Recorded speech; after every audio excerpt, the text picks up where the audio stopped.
que désormais notre pays défendra ses intérêts sans complaisance. Ce que nous avons réussi, c'est l'affirmation de notre souveraineté sur nos ressources naturelles longtemps spoliées et pillées par des puissances étrangères et leurs valets locaux. Ce que nous avons réussi, c'est l'unité de notre peuple sur des questions d'intérêt national. Désormais, tous les Nigériens regardent dans la même direction, celle qui préserve les intérêts supérieurs de notre pays. Labousanino, Zanchank Assani. Ce que nous avons réussi, c'est de réveiller le patriotisme des Nigériens longtemps foulés aux pieds par des individus au service des intérêts personnels ou partisans et claniques, ou pire, à la solde des organisations mafieuses ou de puissances étrangères. Ce que nous avons réussi, c'est le soutien sincère de la population au gouvernement qui font désormais corps pour garder le pays sur la voie du développement. Ce que nous avons réussi, c'est de prouver que le Niger peut tenir debout, faire face courageusement avec succès au terrorisme, payer ses fonctionnaires, assurer ses dépenses de souveraineté de façon générale, bref, vivre sans la prétendue ascendance souvent utilisée pour menacer ou humilier les Nigériens. Ce que nous avons réussi tous ensemble, c'est que pour la première fois dans l'histoire de notre pays, les décisions qui engagent le Niger et son peuple sont prises au Niger par des Nigériens et dans l'intérêt du Niger et nulle part ailleurs.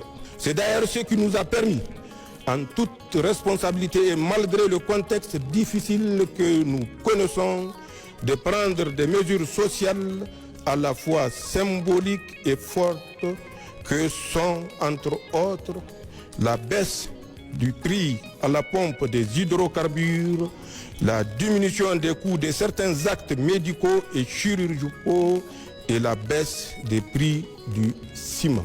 Nigériennes, Nigériens, mes chers compatriotes, ces réussites sont encourageantes. Il faut cependant les inscrire non seulement dans la durée, mais également dans une vision globale et cohérente pour fonder véritablement un projet politique et social. Pour ce faire, nous avons deux grandes approches au niveau national et international. Au plan international, nous avons créé une alliance avec des pays avec lesquels nous avons la même histoire, la même trajectoire, les mêmes défis, les mêmes peuples et les mêmes aspirations. L'Alliance des États du Sahel qui nous unit au Burkina Faso et au Mali, deux pays frères qui sont résolument à nos côtés. Cette alliance qui a évolué en confédération AES depuis le sommet historique de Niamey le 6 juillet 2024 et qui a vocation dans un proche futur à se transformer en fédération, Inch'Allah, va nous permettre de sécuriser notre espace commun et nous encourager véritablement sur la voie du développement. Ensuite, nous avons décidé de diversifier nos partenaires et d'inscrire désormais nos relations diplomatiques dans le principe de respect mutuel, d'égalité, de souveraineté, d'un partenariat sincère, équilibré et gagnant-gagnant qui prend en compte les intérêts de notre pays.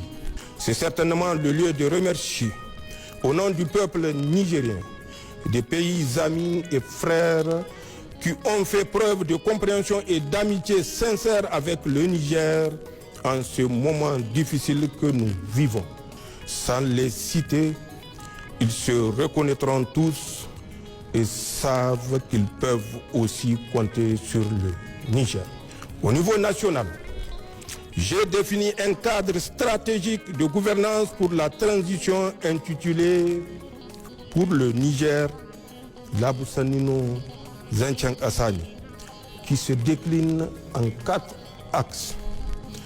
Axe 1, le renforcement de la sécurité et de la cohésion sociale.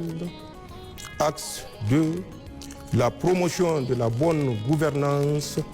Axe 3, le développement des bases de production pour la souveraineté économique. Axe 4, enfin, l'accélération des réformes sociales. D'autre part, j'ai élaboré des lettres de mission pour les membres du gouvernement. Chaque département ministériel va rendre compte le moment venu de l'exécution des missions à lui confiées et les conséquences en seront tirées. Cela en toute responsabilité. Il s'agit de notre devoir sacré de redevabilité envers le peuple nigérien. En tout état de cause, à un moment ou à un autre, chacun rendra compte de ses actes devant le peuple, devant l'histoire et devant son créateur. C'est aussi vrai pour les gouvernants que pour les agents publics, les pères de famille et chaque citoyen. Nigériennes, Nigériens, mes chers compatriotes, pour finir, j'aimerais évoquer 3 sujets d'actualité d'intérêt national, voire international. D'abord, comme vous le savez, notre pays a décidé, avec nos 2 autres pays frères, le Burkina Faso et le Mali, de quitter la CEDEAO.